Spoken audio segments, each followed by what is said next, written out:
Beef ഫ്രൈയെ ചൊല്ലി യുവാക്കൾ തമ്മിൽ സംഘർഷം. കോഴിക്കോട് നടക്കാവിലാണ് സംഭവം. ഹോട്ടലിലെത്തിയ മദ്യപ സംഘം മറ്റൊരു സംഘത്തോട് ബീഫ് ഫ്രൈ വാങ്ങി നൽകാൻ ആവശ്യപ്പെട്ടതാണ് തർക്കത്തിന് കാരണം. ഹോട്ടലിലെത്തിയ ആദ്യ സംഘം പിന്നാലെ എത്തിയ സംഘത്തോട് ബീഫ് ഫ്രൈ വാങ്ങാൻ ആവശ്യപ്പെടുകയായിരുന്നു. പക്ഷേ വാങ്ങിക്കൊടുക്കാൻ പറ്റില്ലെന്ന് വ്യക്തമാക്കിയതോടെ ഇരു കൂട്ടരും തമ്മിൽ വാക്കുതർക്കത്തിലാവുകയായിരുന്നു. തർക്കം ശ്രദ്ധയിൽപ്പെട്ട ഹോട്ടൽ ജീവനക്കാർ ഇവരോട് ഹോട്ടലിൽ നിന്നും ഇറങ്ങാൻ ആവശ്യപ്പെട്ടു.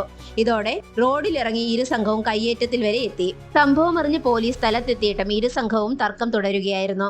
സംഘർഷത്തിനിടെ ഒരു യുവാവ് ബോധരഹിതനായി വീണതിനെ തുടർന്ന് പോലീസ് തന്നെ ആംബുലൻസ് വിളിച്ച് അദ്ദേഹത്തെ ആശുപത്രിയിലേക്ക് മാറ്റി. സംഘർഷത്തിൽ അരമണിക്കൂറോളമാണ് നടക്കാവിൽ ഗതാഗതം സ്തംഭിച്ചത്. സംഭവത്തിൽ കേസ് എടുത്തിട്ടില്ലെന്നാണ് വിവരം.